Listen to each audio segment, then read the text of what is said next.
Guys మీరు ఒక కొత్త టీవీ కొనాలనే ఆలోచనలో ఉన్నా లేదా కొత్త టీవీని కొన్నా ఈ వీడియోని స్కిప్ చేయకుండా ఎండింగ్ వరకు అయితే చూడండి. ఎందుకంటే నేను ఇప్పుడు చెప్పబోయే విషయాలు మీకు కొన్ని వేల రూపాయల వరకు సేవ్ చేస్తాయి.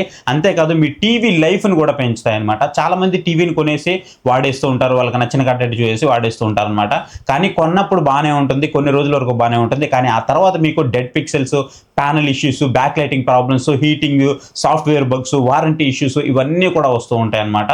అందుకే టీవీ మన దగ్గరికి వచ్చిన సెకండ్ నుంచి మనకి రిటర్న్ పాలసీ ఉంటుంది కదా, ఆ రిటర్న్ పాలసీ కంప్లీట్ అయిపోయేంత వరకు ఏమేమి చేయాలో నేను ఈ వీడియోలో మీకు పక్కాగా అయితే ఎక్స్ప్లెయిన్ చేస్తాను. ఆల్మోస్ట్ 20+ టిప్స్ అయితే మీకు ఈ వీడియోలో అయితే చెప్పబోతున్నాను అనమాట. సో వీడియోని ఎండింగ్ వరకు చూడడానికి మ్యాక్సిమం ట్రై చేయండి. మీరు ఇంటర్నెట్లో ఎక్కడ చూసినా సరే ఇలాంటి వీడియో దొరుకుతుందేమో కానీ ఇంత ఇన్ఫర్మేషన్ అయితే దొరకదు. సో వీడియోని ఎండింగ్ వరకు అయితే చూడండి. ఖచ్చితంగా ఒక్క పాయింట్ అయినా సరే మీరు కొత్తది అయితే తెలుసుకుంటారు. మీరు అలా తెలుసుకున్నారు అనుకుంటే మాత్రమే వీడియోకి ఒక లైక్ ఇచ్చి కింద మీకు హై పాయింట్స్ వస్తాయి, హై పాయింట్స్ ఇవ్వడం మాత్రం మర్చిపోవద్దు. అండ్ మన ఛానల్ ఎవరైనా సబ్స్క్రైబ్ చేసుకోకుండా చూస్తున్నారంటే మాత్రం సబ్స్క్రైబ్ అయ్యి వీడియోని అయితే కంటిన్యూ చేయండి. మీరు ఒకవేళ మంచి మంచి టీవీలు కొందాము అని అనుకుంటే ఇక్కడ మీకు వ్యూ ప్రొడక్ట్స్ అయితే కనిపిస్తుంటుంది, దాంట్లో ట్యాగ్ చేసి పెట్టుంటాను. సో మొత్తం దాని మీద క్లిక్ చేసి అయితే మీరు పర్చేస్ చేయడానికి ట్రై చేయండి. అన్ని కూడా మంచివే ట్యాగ్ చేసి పెడతాను. ఫస్ట్ చూసుకున్నట్లయితే మనము డెలివరీ వస్తుంది కదా, మనకి ఆర్డర్ చేసిన తర్వాత డెలివరీ వచ్చిన వెంటనే మీ మొబైల్ ఆన్ చేయండి. మొబైల్ ఆన్ చేసి దాంట్లో కెమెరా ఆన్ చేయండి. కెమెరా ఆన్ చేసి బాక్స్ కండిషన్ ఎలా ఉంది, సీల్ అన్బాక్సింగ్ ఎలా ఉంది, ఇవన్నీ కూడా నీట్గా వీడియో రికార్డ్ అయితే చేయండి. వీడియో క్వాలిటీ ఉండాల్సిన అవసరం లేదు, వీడియో అయితే రికార్డ్ చేసి పెట్టుకోండి. ఏదైనా ఫిజికల్ డ్యామేజ్ ఉంటే ఇది మీకు స్ట్రాంగ్ ప్రూఫ్ అవుతుంది. సో ఈ రోజుల్లో మాత్రం ఖచ్చితంగా మనకు ఒక వీడియో ప్రూఫ్ అయితే ఉండాలి. నెక్స్ట్ వీళ్ళు మనల్ని ఓటీపీ అడుగుతారు, అంటే ఓపెన్ బాక్స్ డెలివరీ ఉంటుంది కదా, సో అందుకే మనకి ఓటీపీ అడుగుతారు. సో ముందుగా మీరు చెక్ చేసుకోండి అన్నీ కూడా. ఏమేమి చెక్ చేయాలి అంటే స్క్రీన్ కానీ, కార్నర్స్ కానీ, ఫ్రేమ్ కానీ, బ్యాక్ ప్యానల్ కానీ ఇవన్నీ నీట్గా చెక్ చేయండి. ఆ తర్వాత మీకు ఇది సాటిస్ఫైయింగ్గా అనిపించింది అని అంటే అప్పుడు మాత్రమే మీ ఓటీపీని అయితే మీరు షేర్ చేయండి.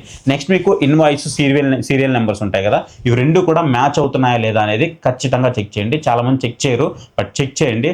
టీవీ మీద మీకు ఉన్న సీరియల్ నెంబర్ ఏదైతే ఉందో అది ఇన్వాయిస్లో ఉన్న సీరియల్ నెంబర్తో మ్యాచ్ అవుతుందా లేదా అనేది ఖచ్చితంగా చెక్ చేయండి. ఎందుకు నేను ఈ మాట చెప్తున్నానంటే వారంటీ మీకు ఎప్పుడైతే క్లెయిమ్ చేస్తూ ఉంటారు కదా, రేపు ఏదైనా ప్రాబ్లం వచ్చినప్పుడు అప్పుడు ఈ రెండు కూడా వీళ్ళు మ్యాచ్ చేస్తారనమాట. సో ఖచ్చితంగా దీన్ని చెక్ చేయడం మాత్రం మర్చిపోవద్దు.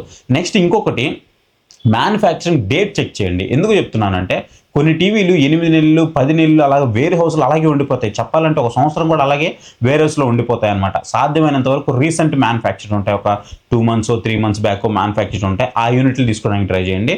లేటెస్ట్ అప్గ్రేడ్తో వస్తాయి, బాగానే ఉంటాయి, మీకు ఎలాంటి ప్రాబ్లం లేకుండా. ఇక టీవీ బాక్స్ కనుక చూసుకున్నట్లయితే ఆ బాక్స్ చాలామంది తీసుకున్న వెంటనే పడేస్తూ ఉంటారు. ఎప్పుడు కూడా అలా పడేయద్దు. అట్లీస్ట్ ఒక 30 days అయినా పెట్టుకోండి. అసలు పడేయొద్దు. మీరు ఒకవేళ రెంటెడ్ హౌస్లో ఉంటే మాత్రం అసలు పడేయొద్దు. ఒకవేళ మీ ఓన్ హౌస్ అయినా సరే అట్లీస్ట్ ఒక 30 days అయినా దాన్ని ఖచ్చితంగా ఉంచుకోండి. ఎందుకంటే బాక్స్లో మీకు థర్మాకోల్ ప్యాకింగ్, ఈ మెటీరియల్ ఇవన్నీ ఉంటాయి కదా, అవన్నీ ఉంచండి. ఎందుకు అవసరం అవుతుంది అని అంటే రేపు ఎప్పుడైనా మీకు రీప్లేస్ పడింది అనుకోండి వితిన్ వారంటీలో, ఖచ్చితంగా ఇది అవసరం అవుతుంది. సో అందుకే బాక్సెస్ అయితే ఉంచుకోండి. నెక్స్ట్ మీకు ఇన్స్టలేషను. సో ఇన్స్టలేషన్కి వస్తారు కదా, ఇది మెయిన్ ఇంపార్టెంట్. మీ టీవీ ఎంత ఖరీదైనా అవునండి, మీకు వాల్స్ సరిగా ఉండవు అనమాట. కొంతమందికి వాల్స్ సరిగా ఉండక వాళ్ళు కొట్టిన స్క్రూస్ కూడా బయటకు వచ్చేస్తూ ఉంటాయి. వాళ్ళు కొట్టినప్పుడు బాగానే అనిపిస్తూ ఉంటుంది, తర్వాత అవి బయటకు వచ్చేస్తూ ఉంటాయి అనమాట. అలా టీవీలు పగిలిపోయినా కూడా నేను చాలా కేసెస్ అయితే చూస్తున్నాను. అందుకే ఒకసారి మౌంట్ నీట్గా చెక్ చేసుకోండి. మీ వాల్ కానీ ఆ మౌంట్ కానీ అన్నీ కూడా నీట్గా చెక్ చేసుకోండి. ఇక అన్నిటికంటే మెయిన్ ఇంపార్టెంట్ ఏంటి అని అంటే టీవీ మీకు ఫిక్స్ చేసిన తర్వాత బ్యాక్ సైడ్లో స్పేస్ ఉండాలి వెంటిలేషన్కి. ఎందుకు అని అంటే మనం టీవీని రన్ చేస్తూ ఉంటాం కాబట్టి వేడి వస్తూనే ఉంటుంది. ఏ ఎలక్ట్రానిక్ మీరు ఏదైనా చూసుకోండి, ఎలక్ట్రానిక్స్ ఏవైనా కానీ, మెయిన్ హోమ్ అప్లయన్సెస్ ఏం వాడినా, అది రిఫ్రిజిరేటర్ అయి ఉండొచ్చు, లేదంటే వాషింగ్ మిషన్ అయి ఉండొచ్చు, టీవీ అయి ఉండొచ్చు, మీరు ఏదైనా కానీ ఖచ్చితంగా వెంటిలేషన్కి స్పేస్ అయితే ఉండాలి. అలా ఉండలేదు అని అంటే మాత్రం పేలిపోయే ఛాన్సెస్ అయితే ఉంటాయి. మ్యాక్సిమం వీలైతే మీకు ఈ ఫ్లెక్సిబుల్ ఉంటాయి కదా వాల్ మౌంట్స్, ఆ ఫ్లెక్సిబుల్ వాల్ మౌంట్స్ తీసుకోండి, మూవబుల్. అది ఇంకా మీకు బెటర్ చాయిస్ అవుతూ ఉంటుంది. సో ఖచ్చితంగా హీట్ బయటికి వెళ్ళడానికి స్పేస్ ఉండేలా చూడండి, అదే మెయిన్ ఉద్దేశం ఇక్కడ. నెక్స్ట్ వచ్చేటప్పటికి మనకి ఫస్ట్ మనము బూట్ అంతా కంప్లీట్ చేస్తాం కదా, అంటే టీవీ వచ్చిన తర్వాత మాకు ఆన్ చేస్తూ ఉంటారు ఇన్స్టాలేషన్ పర్సన్ వచ్చి. సో ఆన్ చేసిన వెంటనే సాఫ్ట్వేర్ అప్డేట్ ఏమన్నా వచ్చిందా లేదా ఫస్ట్ అది చెక్ చేయండి. వైఫై కనెక్ట్ చేసేయండి. వైఫై కనెక్ట్ చేసిన వెంటనే సాఫ్ట్వేర్ అప్డేట్ చెక్ చేసి ఒకవేళ ఫర్మ్వేర్ అప్డేట్ ఏమన్నా వచ్చింది అని అంటే మాత్రం ఖచ్చితంగా అప్డేట్ అయితే చేయండి. ఎందుకంటే మనకి ఏదైనా బగ్స్ ఉన్నాయనుకోండి అక్కడ ఫిక్స్ అయిపోతాయి. దాంతోపాటు పిక్చర్ క్వాలిటీ కూడా చాలా వరకు ఇంప్రూవ్ అవుతూ ఉంటుంది. మనం ఇన్ని రివ్యూస్ చేస్తుంటాం కదా, దీంట్లో కూడా చాలా మనకి ముందు ఉన్న పిక్చర్ క్వాలిటీ, మనం అప్డేట్ చేసిన తర్వాత పిక్చర్ క్వాలిటీ చాలా తేడా అయితే వస్తూ ఉంటుంది అనమాట. అందుకే ఖచ్చితంగా సాఫ్ట్వేర్ అప్డేట్ అయితే చేయండి. అండ్ నెక్స్ట్ వచ్చేటప్పటికి పోర్ట్స్. అన్ని పోర్ట్స్ ఉంటాయి మీకు. HDMI 1, HDMI 2, HDMI 3, EARC, USB port. So ఇలా మీకు అన్ని పోర్ట్స్ అయితే ఉంటాయి. అవన్నీ పనిచేస్తున్నాయా లేదా చాలామంది చెక్ చేయరు. ఖచ్చితంగా ప్రతి దాన్ని చెక్ చేయండి. అందరూ ఏం చేస్తారంటే దానికి ఒక సౌండ్ బార్ పెట్టేసుకుంటారు, ఆ పోర్ట్ పనిచేస్తుందో లేదో చూసుకుంటారు. తర్వాత రేపు ఎప్పుడైనా మనం HDMI 2ని పెడుతుంటే ఆ పోర్ట్ సరిగ్గా పనిచేయదు. సో అలాంటి ప్రాబ్లమ్స్ చాలామంది ఫేస్ చేస్తుంటారు. కాబట్టి ఈలోపు చూస్తే మనకి ఆ రిటర్న్ పాలసీ కూడా కంప్లీట్ అయిపోయి ఉంటుంది. అందుకే ఖచ్చితంగా ఫస్టే చెక్ చేయండి. రిటర్న్ విండో మనకి కంప్లీట్ అవ్వక ముందే కనుక మీరు చెక్ చేసుకున్నారు అనుకుంటే మాత్రం బాగుంటుంది. ఒకవేళ రిటర్న్ విండో కంప్లీట్ అయిపోయిందంటే మీకు ఏం ఉపయోగం ఉండకపోవచ్చు. నెక్స్ట్ మీకు వైఫై కానీ బ్లూటూత్ కానీ ఇవన్నీ కూడా నీట్గా టెస్ట్ చేయండి. ఇంటర్నెట్ ఏమైనా డిస్కనెక్ట్ అవుతుందా లేదా, సో ఇవన్నీ చెక్ చేయండి. నేను చాలా టీవీస్లో ఇవన్నీ ప్రాబ్లం ఫేస్ చేశాను, రిటర్న్ పెట్టి మళ్ళీ బ్యాక్ పోర్ట్ తెచ్చుకున్నాను అనమాట. అందుకే మీకు ఇవన్నీ చెప్తూ ఉన్నాను, నా ఎక్స్పీరియన్స్ ఇవన్నీ కూడా చెప్పాలంటే. నెక్స్ట్ మీకు బ్లూటూత్ ఇయర్ ఫోన్స్ వాడుతూ ఉంటారు చాలామంది టీవీకి, పక్క వాళ్ళకి ప్రాబ్లం లేకుండా ఉండాలని. సో అలా కనెక్ట్ అవుతున్నాయా లేదా, ఏమైనా డిస్కనెక్టింగ్ ఏమైనా అవుతున్నాయా, అవన్నీ కూడా మీకు విత్ ఇన్ ద పీరియడ్లోనే, అంటే రిటర్న్ పాలసీ అవ్వకముందే, ఆ 7 days 10 days ఇచ్చుంటారు కంపెనీని బట్టి, 30 days అయినా అయి ఉండొచ్చు.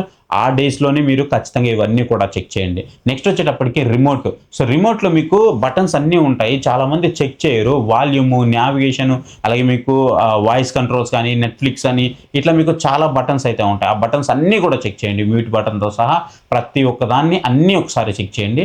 చెక్ చేసిన తర్వాత మీకు ఒక క్లారిటీ అయితే వస్తుంది బాగుంది అని.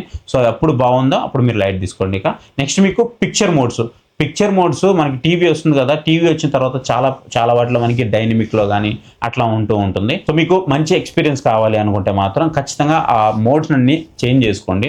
సో డైనమిక్లో కాకుండా స్టాండర్డ్లో పెట్టుకోవడము, మీరు మూవీ చూస్తుంటే మూవీ మోడ్లో పెట్టుకోవడము, మీకు డైరెక్టర్ పాయింట్ ఆఫ్ వ్యూలో కావాలి అని అనుకుంటే కలర్స్, ఫిల్మ్ మేకర్ మోడ్ పెట్టుకోవడము, ఇవన్నీ కూడా మీరు యూజ్ చేసుకోవచ్చు. అప్పుడే మీకు బెటర్ ఎక్స్పీరియన్స్ అయితే ఉంటుంది. ఇక నెక్స్ట్ నేను ఎప్పుడు చెప్పేదే బ్రైట్నెస్ 100% ఎట్టి పరిస్థితుల్లో మీ టీవీకి ఎంత అయితే ఉందో అదంతా కూడా వాడొద్దు.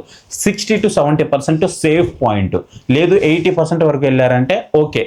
అంతకు మించి కూడా మీరు ఎట్టి పరిస్థితుల్లో ఫుల్గా వాడకూడదు. ఎందుకు అనంటే మీకు మీరు ఎక్కువ పెడుతున్నారో మీ ప్యానల్ లైఫ్ అనేది అంత డేంజర్లో ఉందని అర్థం. మీరు ఒకవేళ 60 to 70% పెట్టారనుకోండి, మీ ప్యానల్ లైఫ్ అనేది చాలా ఎక్కువ కాలం ఉంటుంది. సో మీ టీవీ లైఫ్ కూడా ఎక్కువ వస్తూ ఉంటుంది. నెక్స్ట్ వచ్చేటప్పుడు మనకి డెడ్ పిక్సెల్స్. ఈ డెడ్ పిక్సెల్స్ అనేది టెస్ట్ చేయాలి. సో చాలా మందికి తెలియదు ఇది ఎలా టెస్ట్ చేయాలి అనేది. యూట్యూబ్లో మీరు 4K డెడ్ పిక్సెల్ టెస్ట్ అని ఒక సెర్చ్ చేయండి. నేను ఇప్పుడు చెప్పాను కదా, 4K డెడ్ పిక్సెల్ టెస్ట్ అని మీరు సెర్చ్ చేయండి.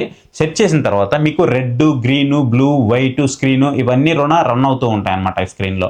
నేను చాలా మన వీడియోస్లో మీరు అన్బాక్సింగ్ వీడియోస్ కానీ రివ్యూస్ వీడియోస్ కానీ చూస్తుంటే మీరు చూస్తుంటారు, కొన్ని కలర్స్ ఓన్లీ ప్లెయిన్ కలర్స్ మాత్రమే నేను రన్ చేసి ఉంటాను, ఇవి.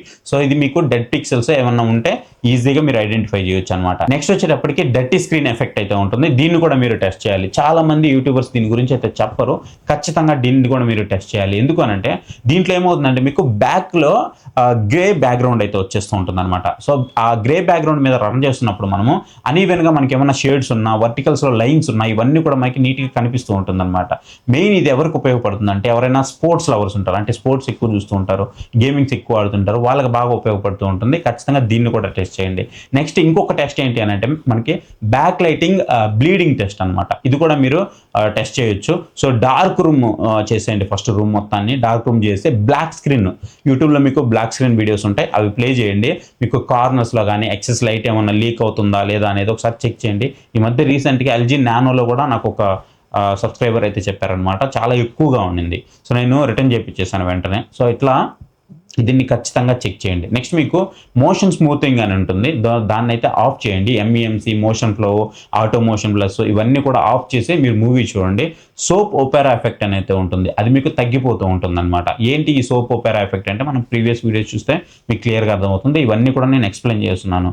మీరు అందుకే ఒకసారి ఛానల్ నీట్గా తరోగా చెక్ చేయండి. నేను చాలా మంచి ఇన్ఫర్మేషన్స్ అయితే ఇచ్చున్నాను.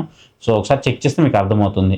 మీకు అవసరమైన యాప్స్ ఉంటాయి కదా, ఆ యాప్స్ మాత్రమే ఇన్స్టాల్ చేయండి, అనవసరమైనవన్నీ దాని మీద రుద్దొద్దు. ఎందుకంటే మనం చాలామంది మన ఆండ్రాయిడ్ మొబైల్స్ వాడుతూ ఉంటాం కదా, సో అనవసరమైన యాప్స్ అన్నీ కూడా మనం డౌన్లోడ్ చేసుకుని మళ్ళీ రిమూవ్ చేసుకుంటూ ఉంటాం అనమాట. సేమ్ అలా మీరు టీవీని అయితే ట్రీట్ చేయొద్దు. ఎట్టి పరిస్థితుల్లో టీవీని టీవీగానే ఉంచండి, మీకు అవసరమైతేనే యూజ్ చేయండి, లేదంటే యూజ్ చేయొద్దు. దీనివల్ల మీకు యాప్స్ అనేవి ఎక్కువైపోయి స్టోరేజ్ మొత్తం ఫుల్ అయిపోతుంది. స్టోరేజ్ ఫుల్ అయిందంటే దీనివల్ల మీకు పర్ఫార్మెన్స్ అనేది ఖచ్చితంగా స్లో అయితే అయిపోతుంది. నెక్స్ట్ మీకు privacy settings. So privacy settings అనేవి నీట్గా చెక్ చేసుకోండి. వ్యూవింగ్ డేటా కలెక్షన్ అని ఉంటుంది, ఇది మీకు అవసరం లేదు అనుకుంటే మాత్రం ఖచ్చితంగా డిసేబుల్ అయితే చేసుకోండి. Next warranty registration. Warranty registration దాదాపుగా మనకి ఆటోమేటిక్గా ఆన్ అయిపోతూ ఉంటుంది. కాకపోతే మనకి ఇన్స్టలేషన్ పర్సన్ వస్తారు కదా, ఆ ఇన్స్టలేషన్ పర్సన్ వచ్చినప్పుడు వాళ్ళు టేబుల్ స్టాండ్సా లేదా వాల్ మౌంటా అని అడుగుతారు. ఒకవేళ మనము టేబుల్ స్టాండ్స్ అన్నాం అనుకోండి, టేబుల్ స్టాండ్స్ ఆల్రెడీ మనకి బాక్స్లో ఉన్నాయనుకోండి, మనమే ఫిట్ చేసుకుంటాం. ఈ టైంలో మీకు వారంటీ వర్తించకపోవచ్చు. ఓన్లీ ఇన్స్టలేషన్ పర్సన్ వచ్చి మీకు ఇన్స్టాలేషన్ కంప్లీట్ చేస్తేనే మీకు ఆ వారంటీ వర్తిస్తూ ఉంటుంది. ఇది కూడా గుర్తుపెట్టుకోండి, ఇది మెయిన్ పాయింట్. ఇది నేనే డైరెక్ట్గా ఫేస్ చేశాను, వెరీ రీసెంట్గా కూడా ఫేస్ చేశాను అనమాట. సో ఇన్వాయిస్ కాపీ కూడా మీరు ఖచ్చితంగా సేవ్ చేసి పెట్టుకోండి. ఆబ్వియస్లీ మనకు ఆర్డర్స్లో ఉంటుంది అనుకోండి, మనం ఆన్లైన్లో తీసుకుంటున్నాం కాబట్టి, బట్ ఎందుకైనా సేఫ్ సైడ్ ఉంచుకోవడానికి ట్రై చేయండి. ఎక్స్టెండెడ్ వారంటీ, దీన్ని నన్ను చాలామంది అడుగుతుంటారు, మీరు ఎక్స్టెండెడ్ వారంటీ తీసుకోవాలా వద్దా అంటే మాత్రం సింపుల్గా చెప్తాను చూడండి. మీరు ఒకవేళ బడ్జెట్లో టీవీ తీసుకుంటున్నారు అనుకోండి, అస్సలు అవసరం లేదు. మీరు ఒకవేళ నేను హై రేంజ్లో తీసుకుంటున్నా, ఒక 50,000 రూపీస్ పైన తీసుకుంటున్నానంటే మాత్రం ఖచ్చితంగా ఎక్స్టెండెడ్ వారంటీ అయితే తీసుకోండి. ఓఎల్ఈడి టీవీ కానీ, ప్రీమియం మినీ ఎల్ఈడి టీవీలు కానీ, ఇవి కనుక తీసుకున్నట్లయితే మీరు ఎక్స్టెండెడ్ వారంటీని ఖచ్చితంగా కన్సిడర్ చేయాల్సిందే. ఓఎల్ఈడి టీవీ అయితే మాత్రం ఇంకొక యాడ్ అండ్ టిప్ అనమాట, మీరు ఖచ్చితంగా ఇంకా ఎక్స్ట్రా జాగ్రత్తగా ఉండాలి.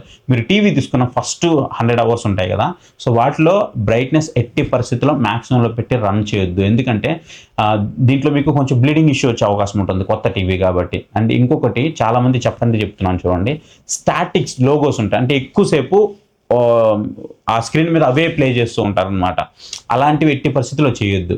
దానివల్ల ఏమవుతుంది అని అంటే, అక్కడ మీకు లైటింగ్ ఉంది కదా, అది బాగా ఓవర్ హీట్ అయిపోతూ ఉంటుంది, బ్లీడింగ్ ఇష్యూస్ వచ్చేస్తూ ఉంటాయి. ఎప్పుడు కూడా మీకు అది షిఫ్ట్ అవుతూ ఉండాలి. అంటే వేరే ఇమేజెస్ పెడుతున్నాం అనుకోండి, లైటింగ్ ఒకసారి ఒక దగ్గర వెలుగుతుంది, ఇంకొకసారి ఇంకో దగ్గర వెలుగుతుంది, కాబట్టి ఒకే దగ్గర ఎక్కువ ఎఫెక్ట్ అయితే పడుతుంది అనమాట. సో దానివల్ల మీకు ఓఎల్ఈడి లైఫ్ అనేది ఎక్కువ వస్తూ ఉంటుంది. ఇంకా అన్నిటికంటే ఇంపార్టెంట్ ఏంటి అని అంటే స్టెబిలైజర్. చాలా టీవీలు స్టెబిలైజర్ ఫ్రీ ఆపరేషన్తోనే వస్తాయి, నేను కాదనను. కాకపోతే మన ఇండియాలో కంప్లీట్గా దానికి డిఫరెంట్ ఎన్విరాన్మెంట్ అయితే ఉంటుంది కాబట్టి మనకి పవర్ ఫ్లక్చువేషన్స్ చాలా ఎక్కువ అయితే ఉంటాయి. అందుకే మీరు స్టెబిలైజర్ అయినా యూజ్ చేయండి, లేదంటే సర్జ్ ప్రొటెక్టర్ ఉంటుంది, మీరు దీన్నైనా యూజ్ చేయొచ్చు. సర్జ్ ప్రొటెక్టర్ మీకు రీసెంట్గా మనము ఏసీ ఎంత పవర్ బిల్ వస్తుంది వాడు 1 డేలో రన్ చేస్తా అని చెప్పి చేశాం కదా, దాంట్లో మీకు నేను చూపించింది సర్జ్ ప్రొటెక్టర్ అనమాట. ఆ సర్జ్ ప్రొటెక్టర్లోనే అవంతా కూడా మనకి వాల్యూమ్ అంతా కూడా వస్తూ ఉంటుంది.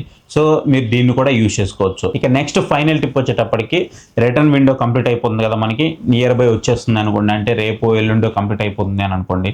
ఆ సమయంలో ఇప్పుడు నేను చెప్పిన పాయింట్స్ అన్నీ కూడా, ఈ చెక్ లిస్ట్ మొత్తం కూడా ఇంకొకసారి కంప్లీట్ అయితే చేయండి. కంప్లీట్ చేశారనుకోండి, మీకు డెడ్ పిక్సెల్స్ కానీ, బ్లాక్ లైట్ ఇష్యూస్ కానీ, వైఫై ప్రాబ్లమ్స్ కానీ, హెచ్డిఎంఐ పోర్ట్స్ ఏమైనా ఇష్యూస్ ఉన్నా, ఇవన్నీ కూడా మీకు వెంటనే తెలిసిపోతుంది. తెలిసిపోయిందంటే వెంటనే మీరు రైజ్ అయితే చేయొచ్చు అనమాట కంప్లీట్. ఒక్కసారి రిటర్న్ విండో కనుక క్లోజ్ అయిపోయింది అని అంటే మాత్రం మీరు రిపేర్ చేసుకోవడం తప్ప ఇంకా మిగతా మీకు రీప్లేస్మెంట్ వచ్చే అవకాశం అయితే లేదనమాట. సో మొత్తానికి మనం ఒక కొత్త టీవీ కొనడం అయితే ఇంపార్టెంట్ కాదు, ఆ టీవీ ప్రాపర్గా మనం చెక్ చేసుకోవడం కూడా ఇంపార్టెంటే. కానీ మొదటి 10 days ఏవైతే ఉన్నాయో, ఆ 7 days 10 days మనం చాలా స్మార్ట్గా అయితే హ్యాండిల్ చేయాల్సి ఉంటుంది. సో ఖచ్చితంగా ఇప్పుడు నేను వీడియోలో చెప్పిన ఆల్మోస్ట్ 23-24 వరకు స్టెప్స్ చెప్పినట్టున్నాను. ఇవన్నీ కనుక మీరు నీట్గా ఫాలో అయ్యారని అంటే మాత్రం ఖచ్చితంగా మీ టీవీ లైఫ్ అయితే ఎక్కువ కాలం ఉంటుంది. ఇవన్నీ కూడా నేను ఎందుకు చెప్తున్నాను అని అంటే, టీవీ అనేది మనకి ఈ రోజు వచ్చి రేపు వెళ్ళిపోయేదైతే కాదు. ఒక్కసారి టీవీ వచ్చింది అని అంటే, కొంతమంది హౌసెస్లో 10 years 15 years కూడా టీవీస్ అయితే ఉంటాయి అన్నమాట. అది మనకు ఒక ఎమోషన్లా మారిపోతూ ఉంటుంది. అందుకే నేను ఇవన్నీ కూడా మీ ముందుకైతే తీసుకొచ్చాను. ఐ హోప్ మీకు ఒక్కటైనా సరే కొత్త విషయం తెలిసిందనే నేను ఎక్స్పెక్ట్ చేస్తూ ఉన్నాను. మీకు నచ్చింది అనుకుంటే మాత్రం వీడియోకి ఒక లైక్ అయితే ఇవ్వండి, నచ్చలేదు అనుకుంటే డిస్లైక్ అయితే చేసేయండి. ఎందుకు నచ్చలేదో కామెంట్ సెక్షన్లో అయితే కామెంట్ చేయండి. ఇంతవరకు మన ఛానల్ కనుక సబ్స్క్రైబ్ చేసుకోలేదు అనుకుంటే ఖచ్చితంగా మన ఛానల్కి సబ్స్క్రైబ్ అయ్యి మీ సపోర్ట్ అయితే ఇవ్వండి. మీరు కనుక టీవీస్ పర్చేస్ చేయాలి అనుకుంటే ఇక్కడ మీకు వ్యూ ప్రొడక్ట్స్ అయితే కనిపిస్తూ ఉంటుంది, దాని మీద క్లిక్ చేసి అయితే పర్చేస్ చేయండి. లేదు అనుకుంటే మీరు ఒక టీవీ కొంటున్నప్పుడు మీకు ఎలాంటి సందేహం వచ్చినా మీకు మొబైల్ నెంబర్ అయితే డిస్ప్లే అవుతుంది, మొబైల్ నెంబర్కి నాకు వాట్సాప్లో అయితే మెసేజ్ చేయండి. నేను మీకు అక్కడ నుంచి ఒక మంచి ప్రోడక్ట్ అయితే సజెస్ట్ చేసి పెడతాను. So thank you for watching. Next video, bye, Jai Hind.